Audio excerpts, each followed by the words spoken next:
Debbie Spector Weisman is somebody who you need to know about because you can help the rest of your life. How about your dreams? How about words like purpose, passion, self confidence, assurance, enthusiasm, and direction? All this can be tied up into your dreams. How do I know? Because Debbie has told me, and because she is a certified dream coach. How do you live in the energy of your legacy now? Well, I guess I could describe it this way. I believe that, energy is all around us.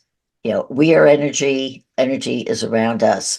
When we are living our highest power, when our highest energy, when our energy is lifted, we are livelier, we are more energetic, we have more energy in ourselves, uh, and we feel more creative.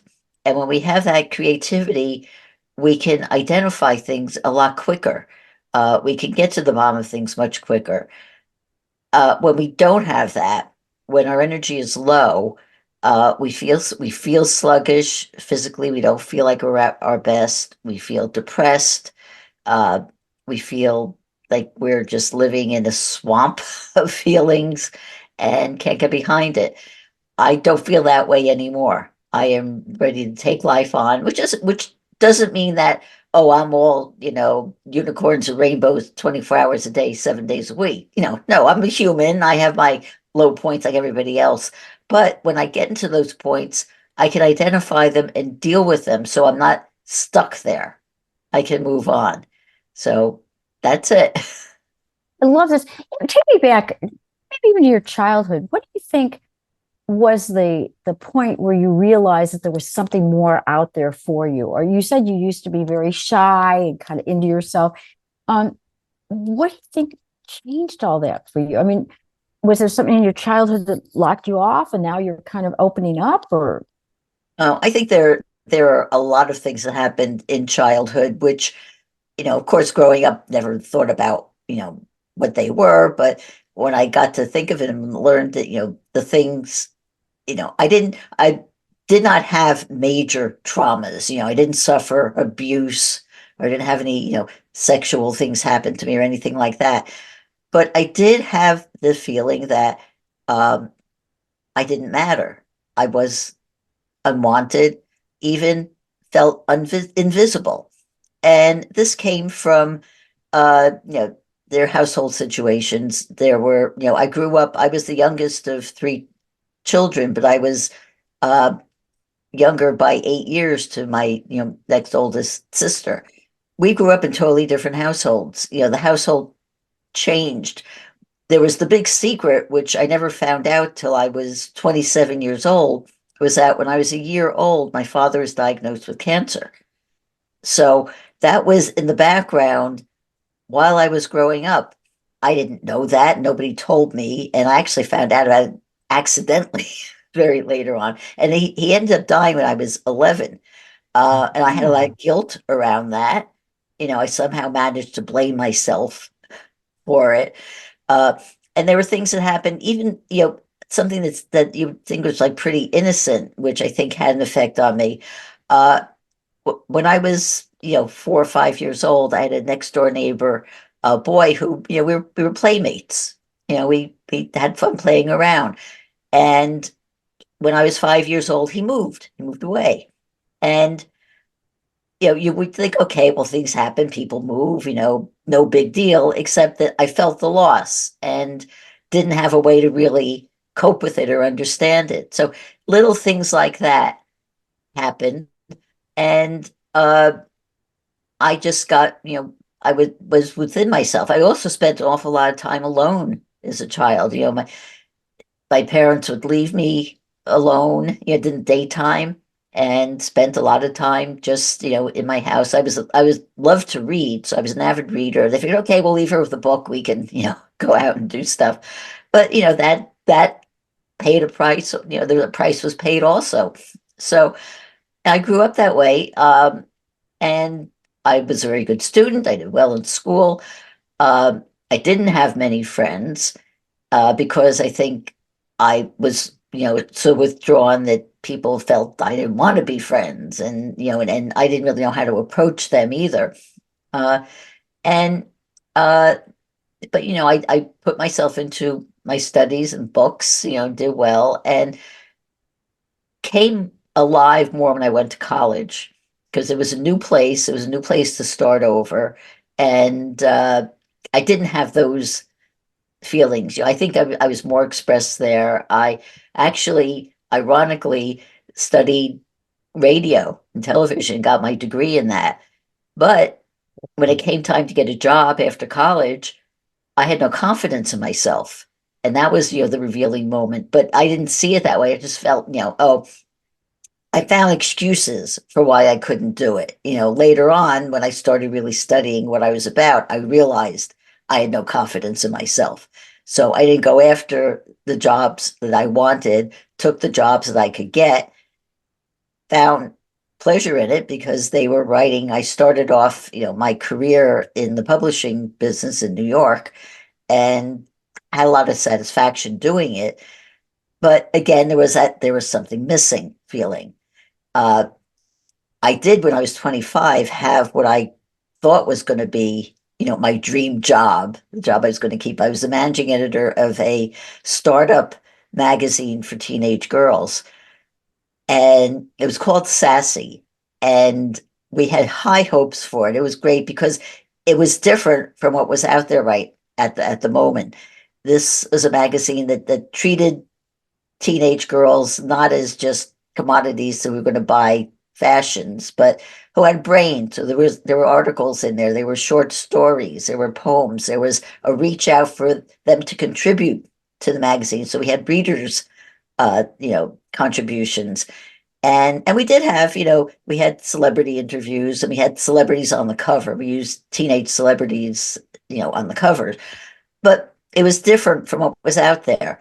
Unfortunately, the publisher wasn't behind it as much as he needed to be, and it only lasted 6 issues.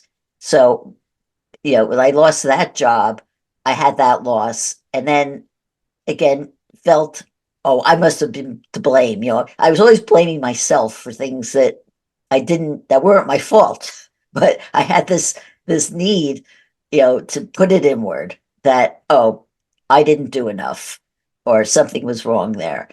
Uh, but because I was good at what I did, I was a good editor, I was a good writer.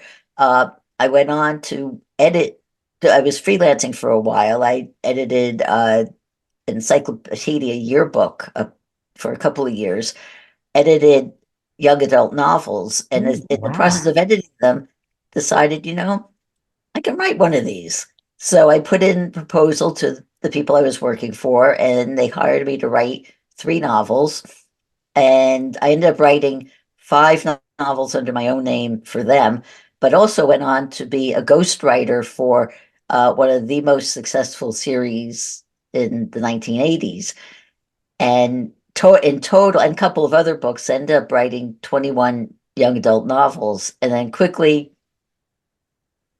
got burnt out. And I didn't write another word for 25 years. I want to say something right now because I think that what you're saying really resonated with me and perhaps our listeners as well, because you took on things as a kid, and I've done this too. It's my perception of something. It may or not have been true, whatever, but then it's my perception.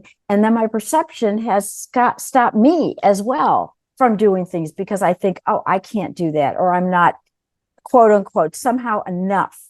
And yet there's something else that I really didn't think much about that I stumbled on. For example, the way I became fluent in Spanish, and the way you kind of stumbled on this career in writing, which maybe you didn't give yourself credit or something, but it's just a phenomenal success. I mean, isn't that funny how we kind of have these areas where we're stopped and we say we just stop ourselves, and all the other areas that maybe we take for granted to a certain extent that really we're excelling in.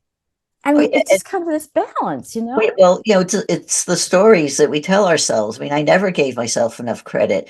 I mean, I can legitimately call myself a New York Times best-selling author because three Oh, of the books that I ghost wrote went on, the New York Times bestseller list, but I never, wrote about it. I never, even told anybody about it because I felt it was qualified because it was the list for young adult novels. So it didn't count. It wasn't like the big list. And just kept that hidden for many, many, many years. So, my friends didn't know anything about this. A lot of them probably still don't. And because kept telling myself these stories, I don't deserve this. I'm not good enough. All of these negative things. I wasn't telling myself the story. I am a great writer. I'm a great editor. I'm really good at what I do. Uh, I'm really good at communicating with people. I didn't tell myself those stories. I only told myself the negative ones. mhm. And it wasn't until, I seriously embraced dream work, realized that I was telling me these things that just weren't true. I had to look at, well, what is true? And I looked at things, these things are true. Yes, I am shy, but I also have the ability to speak. So I can choose to be shy or I could choose to speak. You know, I am a, you know, all these things. I realized that I could make those choices. And once I realized that I could make those choices, that's when life turned around. Of course. Please talk about your Debbie the Dream Coach. Okay, well, like I said, I'll tell you a bit how I got into it. Uh, One of the things that happened in our business was we were hired to be the post-production supervisors on a film called What the Bleep Do We Know? I don't know if you're aware Mhm. of it, Yes, but I've heard of it. yes, it was the largest grossing mind, body, spirit documentary. Came out like right before The Secret. So, but The Secret came out, but it was a very groundbreaking documentary. It was also a very complicated technically film to finish because it was shot on film and on video and there was animation. And this is just when video was just starting to be used in feature films. So we ended up working on the movie for 3 years. Now, at the time, I knew nothing at all about the content of the movie was. It was all new to me. It was all, and basically the content of the movie was about how you had the choice. You had the choice to do what you wanted and you weren't bound. Up to that point, I considered myself the ultimate the ultimate fatalist. We were here, it was, you were dealt a hand and you had to live with it and there wasn't much you could do about it. So this was the start of altering my thinking. So I started on a journey, to figure out who I was and still not quite finding the answers. But one of the things that happened as a result of working on this movie was that my husband, who is also a writer and director, got hired to direct a couple of Mind, Body, Spirit movies. And one of them was a documentary called Dreaming Heaven. And it featured a group of people who were on a spiritual journey to Teotihuacan, Mexico. And I would say if you haven't seen the movie, Google it. It's an incredible thing. Go on the tour. If you haven't been on the trip, Google how to do it. It's an amazing experience. But one of the people who was in the movie was this woman, Kelly Sullivan Walden. You didn't know what she did in the movie because it was just about her experience on this journey. But I got to meet her, found out that she was a dream expert. And when I got to know her, she invited me to come to one of her dream circles. A dream circle is where a group of people sit around and discuss their dreams. And by hearing other people's dreams, there's a philosophy that one person's dream is everyone's dream. So you get a lot of insights that may resonate with you from somebody else's dream, uh, or you get to hear, or you hear how they work out the dream for them and how it works for them. So I started, and at that point, I had not really spent a lot of time remembering my dreams. I mean, I through the years, we remember dreams, but didn't do anything with them. They were just there. I learned from her that, to keep a dream journal, write down your dreams, discuss it with people, learn how to figure out, what they mean, see how they relate to you. And she had a uh, study program on how to be a dream life coach. I took it because I just wanted to learn more about it, not figuring at all I was going to do anything with it other than the self knowledge. Like I said, I had this dream that I like to call the dream changed my life. And this was a dream that was just what, it wasn't even an image, it wasn't a whole big thing, it was one word, and the word was codpiece. And I don't know if you know what a codpiece is. I didn't know what a codpiece was. So I had to look it up. But I knew enough that the dream was important, so I spent time working on it. A codpiece was a garment that men wore in the Middle Ages. It was either made from leather or from metal, and they used to protect their genital area. And uh, the other use it got was a lot of heavy metal rockers in the 80s would have a codpiece that they used as a costume. Like go look at an old Black Sabbath video and you'll see Ozzy Osbourne's wearing this big thing down around his groin. Well, that's another codpiece. I figured out why was I having a dream about this? So long and short of it was that I came to the realization that the codpiece was something that men wore to protect something that was very precious to them. And it was a barrier between what was precious and the rest of the world. Well, I had a codpiece. The codpiece was that armor that I put in front of me that kept me shy, that kept me quiet, that kept me from expressing myself to the world. So I knew if I didn't want to live that way, I had to break out of the codpiece. So that began my journey to do that, to break out of the codpiece. But because it was such a profound insight for me, I said, I have to show other people how dreams can really help them. And they maybe if they don't get a life changing insight, at least get an insight that's going to help them be more productive or will help them in some way in their life. So I finished my training, uh, went out there. The other offshoot is this was that as a result of getting back into my dreams and having some prompts, I wrote for the first time in 25 years. And the first book I wrote was a book called 101 Dream Dates: How to Say I Love You to the Most Important Person in Your Life, You. Now, a dream date was something that was part of our homework in this dream life training course.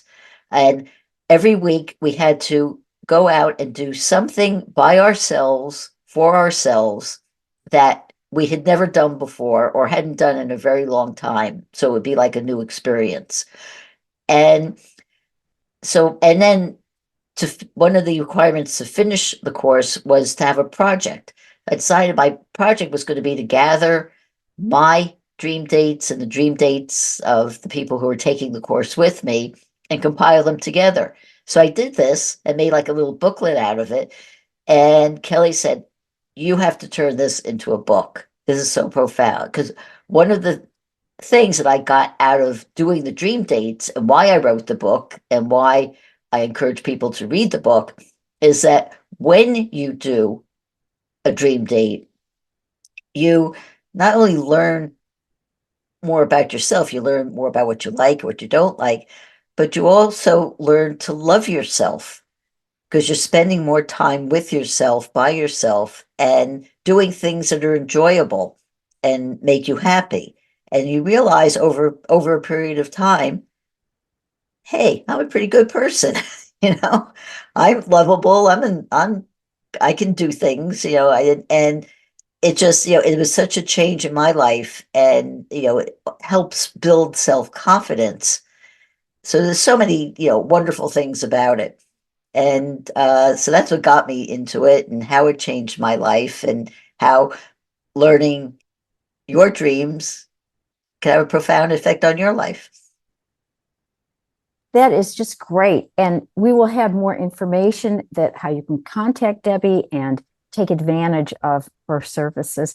Debbie, do you have a quote or some words that keep you going or inspire you in life before we check out? I'd really love to know. Well, like I said, the quote that I use to guide me in my dream work is Jeremy Taylor's quote, because I believe it wholeheartedly. You know, all dreams reflect our inner creativity and our ability to face and solve life's problems. Because when you embrace that and really believe that, anything is possible. If things aren't going your way, you will find a solution to make things go your way. If you're not living your dream life, you follow your dreams, understand your dreams, you'll start living your dream life. And that's how I go through every day. And thank you. Thank you for your time, your flexibility, and most of all, being you. And thank Oh, you. well, thank you. for Thank you reading. for having me here. It's been fun.